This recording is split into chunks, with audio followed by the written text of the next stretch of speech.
Welcome to Trifecta Collective, Finding the Root, where we dive deep into understanding and addressing root causes of chronic health issues so you can help and find healing inside and out, now and forever. Hello, and welcome to Trifecta Collective, Finding the Root. I'm Megan Abbott, owner and founder of the holistic health practice at Trifecta Collective. Welcome to the podcast. So today's topic is how to achieve the body you want. And I want to be very clear and upfront about what I'm actually going to talk about today. I also want to be clear that some of this information may be a bit triggering for some people. If you are listening and you start to feel that way, invitation for you to finish the episode and take some time to process. I'll say if I had listened to this episode 15 years ago, there are many things I would have dismissed, I would have said is, a bunch of BS and different things like that. Having done a lot of work on myself physically and mentally and emotionally, and with my educational background that I have now, I have a very different perspective. I'll also say, having worked with over 1,000 people on their health and healing journey, it shifts a lot of perspectives here. And you see a lot. And most of the people I've worked with have been women, probably 85 to 90% at least have been women. So this episode is more geared towards women. That is mostly what who our practice is for. I'm not saying we don't work with men, because we do. And I'm really going to talk to women on this episode because that is where my passion lies. I also think there are so many misconceptions about achieving the body that we want at any age as a woman. So I'm going to be talking about very practical things: nutrition, movement, weight loss, and I'm going to be talking about some internal things that can be going on at health, hormones, different things like that. And I am going to spend some good chunk of time on this episode also talking about the mental and emotional, and we could even say societal factors that also go into achieving the body we think we want. So let me be clear. I don't care how old you are. I don't care who you are. I don't care what you have going on inside. It is possible to transform your physical body. And I firmly believe that. And it's not going to look the same for everyone. There are some very basic things and mistakes that I'm going to share here. And the reality is no two bodies are the same. No two lifestyles are exactly the same. And I think it's so important to recognize that. So what may have worked for your friend may not work for you. What works for some hotshot influencer may not work for you. I also want to be very transparent.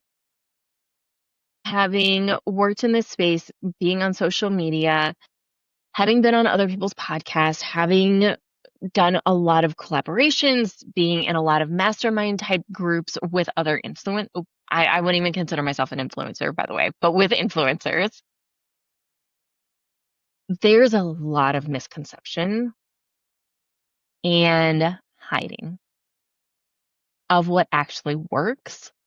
And also, the mental and emotional side of things is almost never transparent.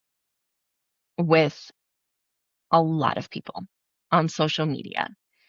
And I would really invite you to consider that and take that into consideration. If you were trying a particular supplement, drug, fad, program, whatever it may be, I think it's important to recognize that.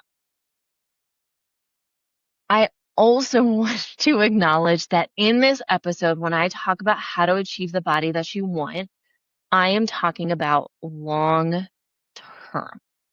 I am not talking about getting thin for an event, getting shredded to go on stage, to whatever it may be. I am talking about long term, what actually works. And I am gonna bring in certain things like weight loss drugs that are continue to be very popular as of the recording of this episode. And I've seen some mixed results, and I have some potentially surprising opinions on some of these. So let's start with the very basics. So calories in, calories out. Of course, that has to be a part of it. And that is way easier said than done. There is no simple and extremely reliable way to get an understanding of the amount of calories our body actually needs.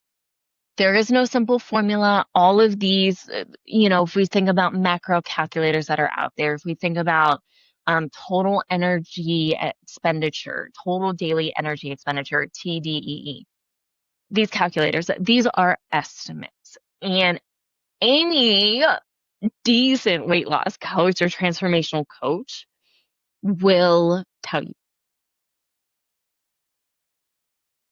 Almost all of us would also say the number on this scale doesn't actually matter, which is also why any good coach will never just look at your weight. Almost all of us are going to take pictures and do measurements.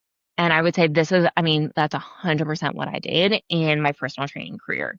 And if I'm working with someone on that side of things, yes, we're going to keep track of weight. We are not going to weigh more than once a week because our weight fluctuates, especially as women, up to 10 pounds in a month. 10 pounds in a month. Do not weigh yourself daily. You will literally drive yourself insane. So we use other tools. How are your clothes fitting? What do measurements look like? What visual changes can we see here? And the reality is once again, if you want to get really skinny for an event, great. And it's not sustainable. And what I'm really talking about here is sustainable body transformations here. So calories in, calories out. How do we know where to start? Well, we should probably start to track where you are right now. And if you are actively gaining weight, actively losing weight, or having no real changes, that is going to give us better insight than anything ever. I'll also say tracking for a variety of things. Symptoms, your cycle, nutrition, all of these things have so much value. And we can easily become obsessive. I'll say it's been probably a year and a half, maybe almost 2 years since I have really tracked anything. I used to wear an Oura ring, and I wore that ring for a very, very, very long time until I started to recognize again, I was becoming a little obsessive with it. And I was allowing it to dictate my movement, my nutrition, my work schedule, my nap schedule, like any and all things. I was letting it dictate it, which was contributing to me not being as in tune with my own body and listening to my own body. Once again, these things have value. It's how we use them. If we use them as tools, so much value. And the Oura ring is honestly one of my all-time favorites. And it should be used just as that, a tool, not a live live and die tracker device that we are using. So really keep that in mind. Same thing goes with if we are looking at calories or macros. Man, we can go. I'll tell you, I developed some pretty significant disordered eating patterns from tracking for too many years. And that was me trying to be in the bodybuilding space. And when I got in my car accident, if you're not familiar, I got in my car accident, which set off all of my own health issues or led to the exacerbation of all of my underlying health issues. I was preparing for a bodybuilding competition. And I had been tracking for years and years and years. My macros, I did if it fits your macros for a long time. I did the whole, then I started like learning and switched to more just whole nutrient dense foods, but I was still tracking. Then I went to just tracking my protein intake. And I've done a variety of different ways. And I do think there is, once again, I still think there is value in tracking. And we also need to be aware of our own coping patterns, coping mechanisms, mental and emotional health that can be driven positively and negatively by these things. And so it's important to, once again, continue to use these things as tools, not a live and die kind of standpoint. So we need to get a base point as to where you are. Now, here's the reality most women would prefer not to accept. And once again, the vast majority of decent nutrition, and by nutrition, I mean macro coaches, weight loss, body transformation type of coaching, they're going to tell you you have to reverse diet first, which is often the way we need to go. Here's the thing. So if you've listened to our hormone episodes from the last month and a half, the 3-parter there, we know that as we age, some of our hormones, all our sex hormones are going to decline. And some of them go through periods of waves. Some of them, it's a slow, steady decline. Sometimes it's a harsh, pretty sudden decline. And one of the ways that we can minimize, I was going to say prevent, but I don't love that word.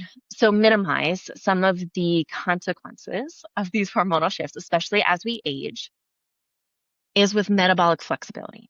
And what that really means is, what is the base amount of calories? What is the bare minimum amount of calories that our body needs to survive and maintain itself? It's higher than you think. And we kind of want that number as high as it can be safely. So when we reverse diet, this really needs to be done, technically has to be done if we're doing this right, in combination with strength training. And what we're doing is we're trying to build up muscle mass first and foremost, which is going to help with obviously muscle mass overall. It's going to help with bone density, with joint health. If done appropriately, it's going to help with all of these. It's going to help with hormone regulation, blood sugar regulation, cognitive health, mental and emotional health, and metabolic health. Here's the thing.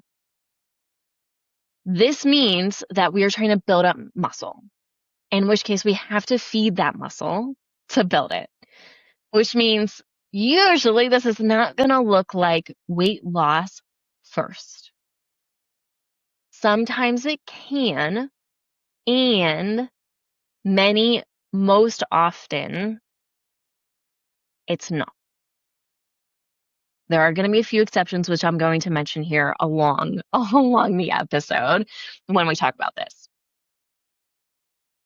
I'll tell you also, just from personal experience, as someone, I'm just now getting back into working out. My body has recovered from stress of the last year, and my body's able to handle more than just walking at this point. It's not looking like a lot right now for reference, but it's looking like a little bit more than walking once or twice a week. expanded body weight, some things like that is where I'm landing right now. But I'll tell you, my body has not changed drastically. The reason being is I had a lot of muscle mass to begin with. And yes, I have lost muscle. Yes, I do feel and from my perspective, I look softer. And I know it's going to come back. It's just a matter of time. And I need to be patient so that my body can continue to recover from the stress of this past year, continue to heal while getting back into certain routines that are optimal for my health, like strength training. I'll tell you, my weight has fluctuated so little in, I mean, 15 years. So little, despite a lot of different nutritional changes. Yes, I have lost a little bit. I've gained a little bit here and there. My body shape has changed a bit, and there are many factors that go into that, which I've talked about in other episodes. And the muscle is so, so helpful from a weight perspective. I've worn the same size since what, college or just after college. I mean, my waist size, I will say my chest size has gone up, and that's for two perspectives. My back is built a lot differently, and so it's wider than it used to be. And full disclosure, and I talked about this after my ayahuasca experience. I am curvier than I used to be, and I have a little bit more up top than I used to. So I've had to change bra sizes a couple times to accommodate for that. But relatively, my weight has not changed more than once again. I mean, I fluctuated within a 5 pound range whenever I've checked, and my eating has. I mean, it's always been good, decent. It's always been decent. The last 10 10 years, like even better than the previous many years. I mean, my eating has not, I mean, I haven't tracked, I can't tell you the last time I tracked my food. It's been a long time. And I eat very intuitively. Yes, I'm very knowledgeable within my food, but I eat very intuitively. And I'll tell you, I know a lot of other women who are in the same place, and it's the baseline muscle that makes the biggest difference. So we have to build some of that. And here's the thing that a lot of women have a lot of hard time with. This might make you feel puffier in the short run. It doesn't mean you are gaining weight. You are gaining muscle. And sometimes it's just muscle under the fat before we lose the body fat. And that can be uncomfortable. And I promise it goes away. And sometimes short term, that is part of the process. And I'll tell you, even if long term you want to track and you really want to get to even like a bodybuilding kind of status, not that most women do, but I would say if you want to get to a decently lean, toned physique, it's going to take several rounds of building and then cutting calories and changing up your workouts to accommodate both of those, because your workouts should look different for those. And then there's periods of maintenance that we should go through. And then if we're doing anything on the internal standpoint, on the internal side, things often need to look even different based on that. So this is a much more complex arena than just go out and move more, just eat less. It can work, but it's not going to last long. The best long-term strategy is to build muscle, to build up the base amount of calories that your body needs. And I'll tell you, some of the happiest people that I've ever worked with, women in particular on this side of things, I mean, we're looking at if we can comfortably be at about 2,200 calories a day for most women. Now, if you are on the shorter side, if you're under like, man, it really depends on your build as well. But 5'2" or under, maybe we're not going to be quite there because that can't be a lot of food. But if you're if you're 5'3" to 5'6", 100 calories, I think, for the average female. You're going to have some flexibility to enjoy desserts, to enjoy the occasional night out, to enjoy, an occasional drink if you want, and we're not going to see much change in your actual weight. Now, the day after or day or two after these things, you may notice, because you oftentimes with any of those things I just listed, you're going to hold on to water retention. You're going to have some water retention for a couple days. Totally normal. It happens. It will go away when you get back into a more normal routine. So that's a big piece of this. I'll also share, and I know this can be really challenging for a lot of people. If you're following the same program, if you're taking the same classes for years, your body gets used to these things.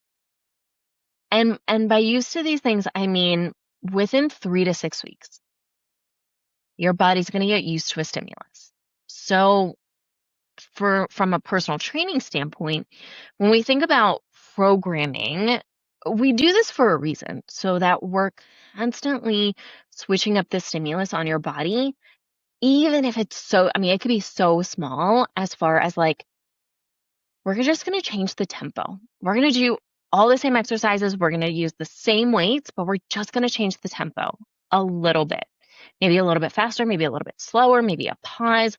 There's so many techniques to change your program without having to fully change your actual program. Sometimes that might look like different rep ranges. Sometimes that might look like different rest periods, different movements, going through different styles of training. For some of my most successful clients, we would go from, like baseline building up their body, a symmetrical, well-balanced body with very, very minimal imbalances, to like a bodybuilding program. Then we might focus on, something like a powerlifting style program. Then maybe we're doing more of an athletic style of program, because all of these different styles of programs have value. The real value is switching and alternating between them.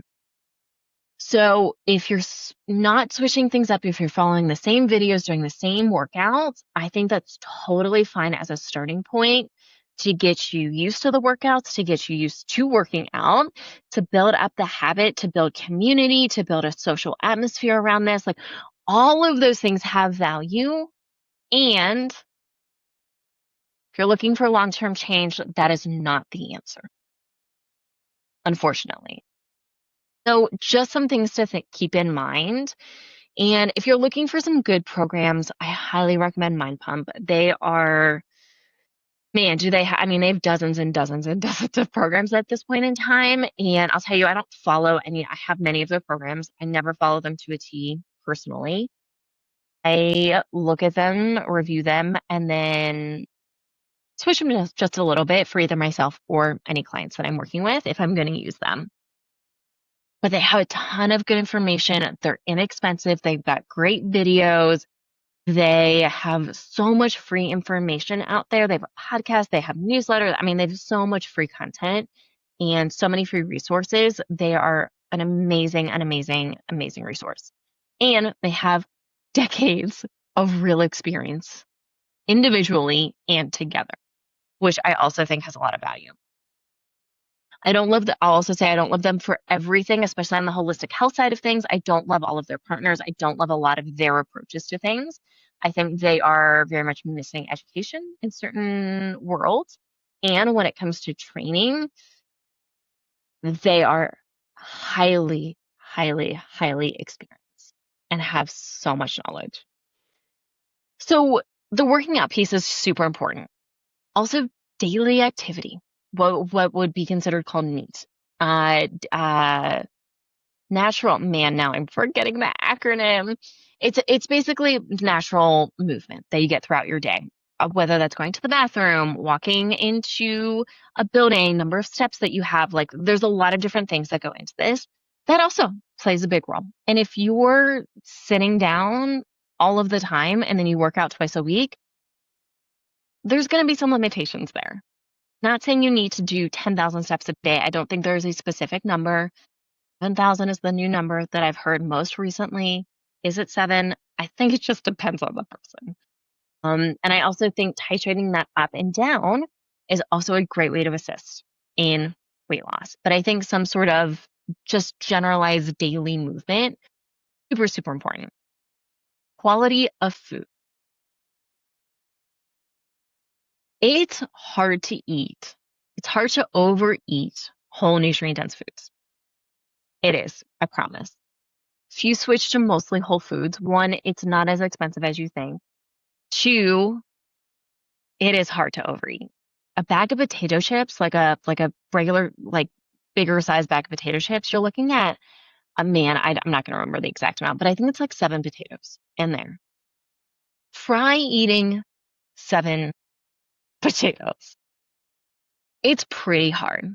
I'll say one of the first things that we often focus on with a lot of our clients, just from a basic health standpoint, that also helps with blood sugar regulation, with mood, with energy, can help with weight loss, is protein intake.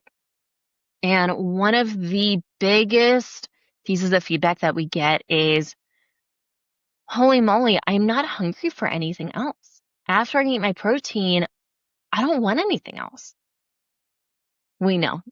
We know that this is going to shift your other eating habits by focusing on protein intake. We know you're going to eat less overall. Protein is very satiating and filling and is an essential nutrient that most people don't get enough of. You probably have a lot of sugar cravings. One, yeah, you may have gut overgrowth issues, but usually you're not getting enough protein intake. And there can be a lot of different style of cravings that can be directly related to protein intake. It's not the only thing, and it's a big one for a lot of people. So those are the basics. So going through cycles of increasing, decreasing, changing up your workouts, like all of that really matters. And I will tell you, like, one of the hardest pieces of advice or the, truth and reality that we have to share with people is, look, we understand you love your whatever style of workout that you're doing. And the reality is if you want your body to shift and change, you can't do just that all the time. And we're going to have to look at some other things. And that is the reality of the situation. And that can be challenging. And if you are just starting off with, find something that you moderately can enjoy or that you can do with someone else. It doesn't super matter from a starting point. Once again, this is about longevity. Just getting your body started moving goes such a long way. And it's not the only thing. If your body is stuck in fight or flight and in a state of nervous system dysregulation, fight, flight, freeze, fawn, it's going to be very challenging to lose weight. The way I like to talk about weight loss outside of the calories in, calories out thing is your body has to feel safe to lose weight. At least with our clients that we work with, most of our clients, their bodies do not feel safe, in which case weight loss can be very challenging. It's also a reason why we often cannot promise weight loss right off the bat, because there may be some other things that we have to do first to help the body feel safe in order to even get to a point where calories in, calories out, like, matter. Because if your body does not feel safe, you could be eating nothing and you could still gain weight. I have been there. Thyroid issues is a big one. Gut issues, big one. Toxin overload issues, big one. If you are not sleeping, you can kiss weight loss goodbye, long term, especially. If your sleep quality isn't good, not going to happen. If your hormones, your sex hormones are all over the place, aka you're in perimenopause, yeah, it's probably going to be really hard unless you have some of these foundational things in place or start to get them in place. Because if your body doesn't feel safe, it's not going to feel good to lose the weight. Another piece of this, and there's a lot of pieces, another piece is your body may shift in the healing process. And I'll tell you, I mean, I've seen just about everything under the sun. I've seen weight gain, weight loss, just shifting, holding onto fluid, losing all the fluid. I mean, we had one client who lost 30 pounds in like 2 months, and it was all inflammation. It was just inflammation, some basic changes like where we started from. It fell off. And those were her words. It fell off of me because there wasn't anything major that we did. And that can happen for some. It does not happen for everyone. I also, before diving deeper into like some of the other things, the mental and emotional piece of this. I don't know if I've ever met a woman who at least deep down has not had some sort of body image issues. I literally cannot think of one. I have worked with women who I would consider not healthy, skinny, like super skinny and not healthy, and they think they are overweight. And when their body does start to feel safer and they do put on a little bit of weight, which I would consider very normal, very healthy weight, there can be concerns. And, we're going to have a lower belly poop. Like, we're going to have a little bit of that. And you know why? Because that's where our uterus is. Because there are organs there that men don't have that we do. And they need some space inside of our bodies. Yes, we can get very lean, but I'll even tell you, look at bodybuilders. Look at female bodybuilders. They still have a little bit of a curve there because there are organs there. Also, the women stepping on stage are not healthy. I can tell you that 100%. Even the healthiest of bodybuilders are not healthy when they step on stage. There's a way to get that lean that is healthy, and to step on stage, you're looking at least a couple weeks, if not a couple months, of unhealthy patterns. And I'll tell you, I've worked with enough female bodybuilders post competition where their body is ruined. They gained 30 pounds in a week. They do not look like the same person on stage 2 weeks after off stage. And it is not healthy. Same thing with a lot of the images that were shown. We need to understand that, for me, when I started really getting into working out nutrition, I wanted to be skinny. And the reality is I was thin. Was I super skinny? No. However, I'm also shaped like a female.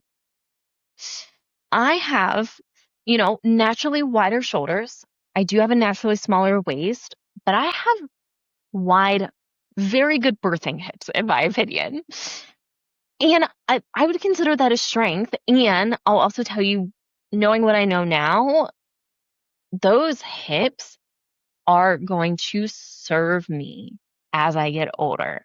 When I'm in my 70s and my 80s, and my legs are so strong still because I've got a lot of muscle down there and my hips are naturally wider and I have that level of stability, huge strength.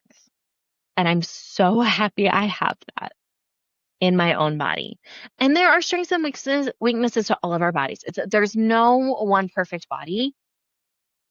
Our bodies are just fine the way they are, the way they're naturally designed. Once again, like I've worked with people who are very, very thin who are not healthy. I've worked with people who are overweight who are not healthy. I've worked with people in the middle who are not healthy. I've seen it all. And I've seen ranges not in any extreme that is healthy, in the variety of sizes that are quite healthy inside and out. And I think we need to recognize our own conditioning, our own trauma, our own thoughts and patterns around our own bodies. And it's okay if they shift. And I know it can be hard. I know when our clothes fit differently. I know when you look down and you're not the same person that you used to be. I know it can be hard. I know. I have been there. I know. I'm continuing to be there right now. I am soft. I'm the least muscular I've been, once again, in so long, in well over a decade. And I feel it and I see it. And that doesn't mean I look bad. It doesn't mean I hate my body. It doesn't mean I shame my body. And I've recognized that's where I am right now. And that's okay because I know my body is doing its best with what it has right now. I also recognize that the last several years, last year in particular, was incredibly stressful. And I'm so thankful my body is where it is right now. And it's still holding on. It's not perfect. It's still healing. It's still doing its job. And I'm so thankful that I'm here. I'm alert. I can sleep through most nights, that I have bowel movements almost every day, that I am cognitively alert, that my skin is usually in a pretty good spot, that I am not actively in pain. All of these things I'm very, very, very grateful for. And once again, I know I don't look the way that I would necessarily prefer to look or feel. And I know it's going to shift and change. And I'm fine with it. So we need to really recognize this. And a lot of women want to look a certain way because, one, they think it's going to make them happy. It's not. Looking a certain way does not bring happiness. I'll tell you, it's almost the opposite. Feeling happy will shift your body. And the more you shame your body, the more you beat up your body, the more you communicate negative things to your body, the more quote unquote stubborn or challenging it might be to look the way you want to. Once again, I also think we need to have realistic expectations. Should you have visible abs? Okay, well, to have visible abs, you need to be at least sub 20% body fat. I would argue that is not realistic for most women. I would argue it's not healthy for some women who, well, there's a lot of factors that go into that. And I think it's, once again, like the mental and emotional side of this, like where are we coming from this place? And I'll tell you, over the years, as I have shifted workouts and the way that I eat, and as I've healed, I've had to revisit a lot of these patterns and thoughts. And there's been multiple times where I've brought up in whether therapy sessions or coaching sessions, like coaching with people who are my mentors, of, hey, I'm thinking about, I want to shift some things in my body. I'm not sure I'm coming at this for the right reasons, and I'm concerned that I may slip back into old patterns. And the sheer awareness of that means I'm not going to. And even if I do start to, I'm going to recognize it pretty quickly. So I think we need to have that capacity, and I think doing some more of the trauma, mental and emotional side of things goes a really long way.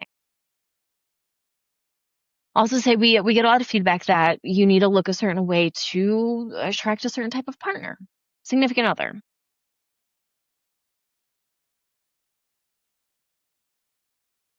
I have a lot of thoughts about this. I'll also say this was me when I met Jonathan.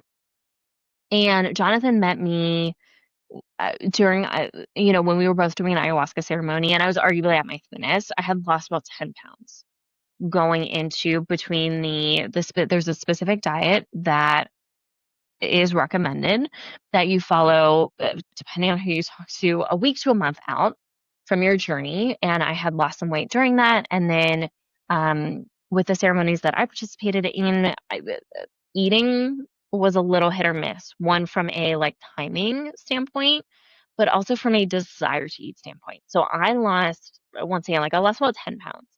And I remember when we were talking, this came up for me as we were talking about traumas and different things like that. And I said, look, like, I want you to be aware that you met me when I was on the thinner side of things, and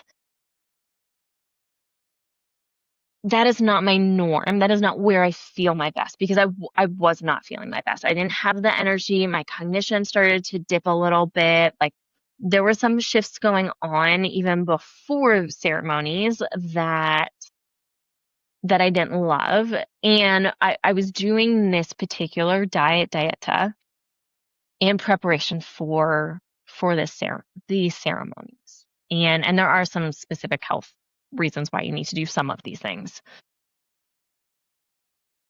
And that once again, like that was a concern that I brought up before we even got into a relationship, as we were just talking about the thought of trying to have a relationship with each other.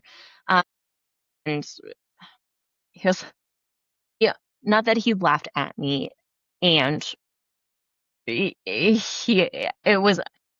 recognized where I was coming from and was like, that's not why I'm interested in you just because you look a specific way. Yeah, like I find you attractive, and there are so many other factors that go into this.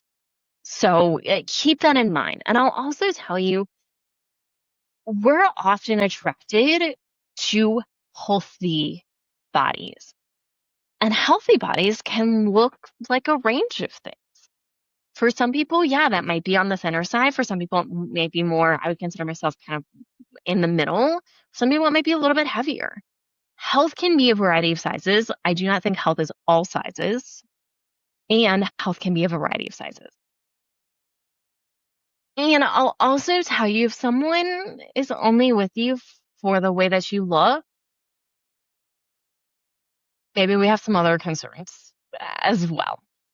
And if you have people in your life who really harp on weight, recognize that that is their trauma patterns. That is not on you. And if they're putting that on you, their stuff on you, I would highly advise you to set up some boundaries. I do not talk about my weight. I do not talk about how I physically look to most people. That is not an open conversation for me because it's no one's business. I don't care if I've gained weight. I don't care if I've lost weight. I care about my health, but also my health is my business. It is not up for table discussion at a family dinner kind of thing. If someone wants to talk about it, I know it's about their own body and the shame that they hold for themselves and then they put then on other people. I also know that they're not very happy in their own lives, and I have no desire to participate in that. And I can tell you that I have set those boundaries for a handful of people. And I have gotten some interesting reactions. Some are like, oh, okay, yeah, that's fine. To an argument that, once again, this is not an argument to have. This is something I just don't talk about. So if you want to talk about that, I'm going to leave. End of story. So keep that in mind here. We can also change how we look just by our thoughts and how regulated we are. I've seen it firsthand. I'll tell you once again, like after, looking over the journey work that I've done over the last handful of years and all of the healing work, my body is different. I am much more feminine than I used to be. I'm very much more, curvy, hourglassy. Once again, like breast size has gone up. Waist has come in a bit at certain times, and I look different. Yeah. And I can tell you that once again, even when I haven't been trying, I've seen noticeable shifts and changes. And once again, we've seen this in so many cases with clients. So this is a real thing. Now, just thinking about weight loss, it's also not going to shift things by itself. I'm talking like deeper, true healing, changing thought patterns, releasing trauma from your body, things like somatic work can be really valuable. We've also had people lose weight just doing 5 or 10 minutes of somatic work every day. Because once again, their weight loss or their weight gain, the weight that they're holding on to, excess weight that they're holding on to, wasn't really from nutrition or working out or muscle mass or anything else. It was stress. And I'm talking stress inside and outside of the body that was holding on to so many things. And part of that is a trauma response. And so once they started to release some of that trauma, release and start processing some of those emotions, once again, weight can just fall off. And that is not the case for everyone. Everyone is different. Another thing I want to mention here is, and this is a high level episode for reference. If you want me to dive deeper into any of these specific topics, I could do a specific topic or a specific episode on any of these individual topics, and some of them could be multiple parts. So if you want that, please let us know, DM, comment, send us an email, whatever works best for you, and I'm more than happy to do that. Another big thing, like I said in the beginning, I wanted to mention is weight loss medications. By and large, I think these are being misused. And I do think some of them have a time and a place, especially depending on the person. I would say one of the biggest benefits that I see is understanding the amount of food noise that so many of us carry. And I'll tell you, this is something I learned many, many, many years ago. I did not need a medication to learn this about myself.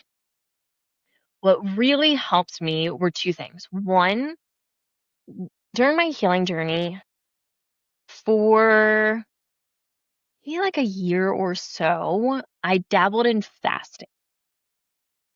I was working with a practitioner who participated in a program that was very into fasting. I have done, a 24-hour fast. The most I did was 72 hours. It never felt good for me, I'll just say, because my body was not in a place to handle it. And it did help me recognize and start to limit some of the food noise. So the other thing that really helped me was the trauma work. For me, especially working with microdosing with psychedelics was really helpful in just calming my brain down in totality. And a piece of that was the food noise. And so I do think it can help with that for many of us. I don't think it's its main purpose, and I think that can be a valuable byproduct or side effect for many people. And I have heard similar feedback from friends, from clients that I've worked with in the microdosing space. So I do think that's a thing, but I really think doing the deeper trauma work plays a really big role here. Kind of the last big piece I want to talk about is habits. Because there are some scary side effects for some of these weight loss medications, which have already seen start to come out. The lawsuits have started. I suspect they will only get more as the years go on. And once again, I do think there's a time and a place for some of these things. And I think dosage matters. I think there's a lot of things that matter. And I think working with someone who is not using just that is very valuable. I have a close friend who uses it in conjunction with a variety of other things to help manage inflammation and stress in the body while doing other deeper work.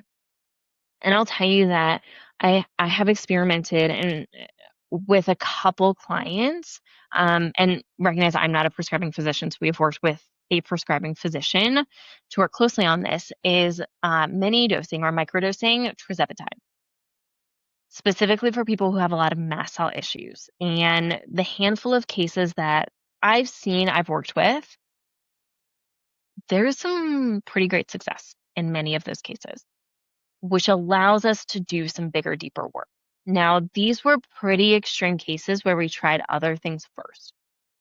And it got to the point where it's almost like the body was too sensitive, where we needed just a little bit of extra stability to be able to continue on in our healing journey where just like a little mini dose, like a little mini microdose was very supportive. So I do think there's value in that. There is I don't remember exactly her background. I think she's an MD, but I might be wrong. She's a prescribing physician of some sort or a licensed prescribing practitioner of some sort. But she was on a podcast, it's very popular, big podcast. And she mentioned that she goes on and off of these weight loss medications. And she uses it primarily to manage autoimmunity, to manage inflammation, to manage these things. And the phrase that really, really got me was she'll go for a period of time and stay on them, and then she'll go off. And then she goes off for however long she can until she feels like she needs them again. And she's like, this is what works. And I said, okay, but now it's not working. It's masking. It's hiding. And I think once again, like if you're using this as a tool, for some people it can be a valuable tool. There can be a lot of risks that come with that. And if you're using it in conjunction with other tools and using it as a tool and you're limiting your use so that the side effects and keeping an eye out for side effects. By the way, there are some scary side effects. I'm talking suicide, changing your brain chemistry so much. And this is a real story, by the way, from a friend who was working with someone or who has another friend who is a friend of a friend. But my friend got a call from one of her friends one day. She was on the brink of suicide. And she had to go over to her house and stop this. And fortunately, she has a medical background and came to realize that she was on a weight loss medication, and that was the reason. Why? Stomach bleeding, stomach ulcers, a lot of other digestive issues, muscle wasting.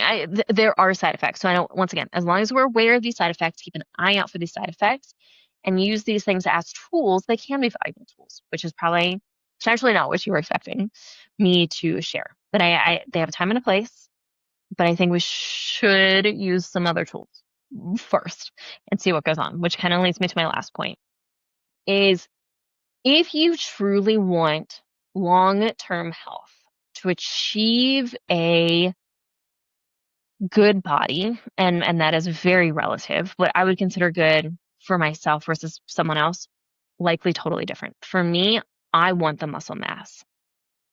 I want to look strong. I want to look muscular. I want to have a bicep. That is what's important to me. Being lean, thin, toned, skinny, any of those things, I have no interest in. And many other people may not feel the same way. And that is okay. Because we all get to make our own decisions. And all of our bodies are different. And we also need to be realistic in what we're expecting here. But long-term weight loss, long-term body transformation, long-term achieving and maintaining the body that we want really comes down to habits.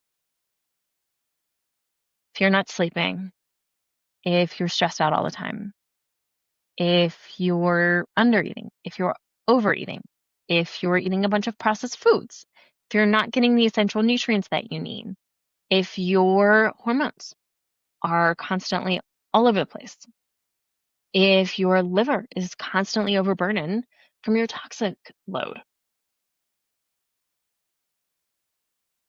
you're not going to achieve the body that you want.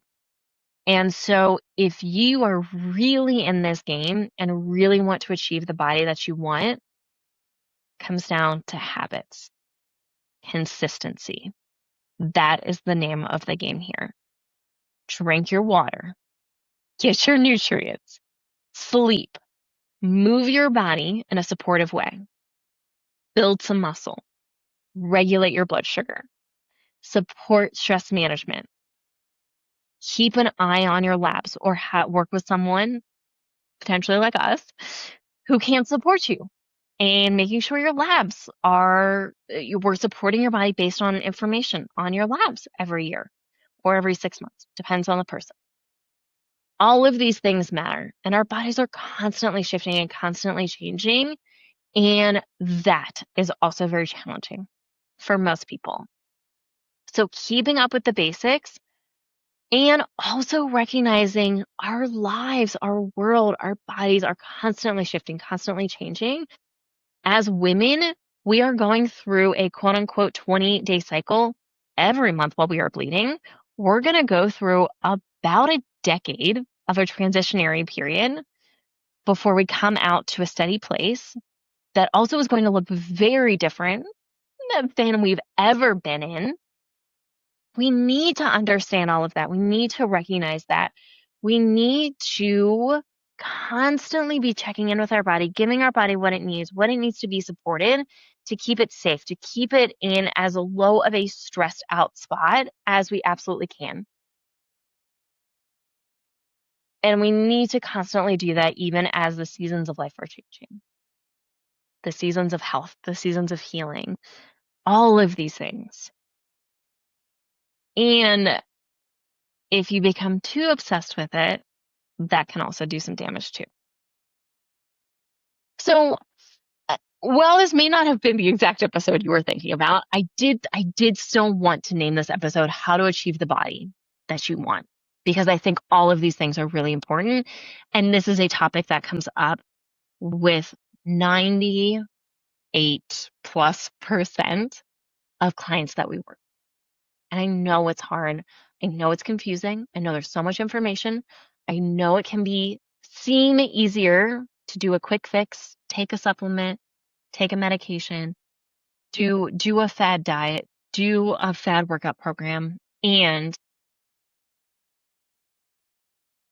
that's not the solution long term if you really want to achieve the body that you want. Thank you for listening. As always, please like, subscribe, follow if it resonates. Please leave us a 5-star review. It really, really, really means the world to us. Thank you for listening, and we'll see you next week.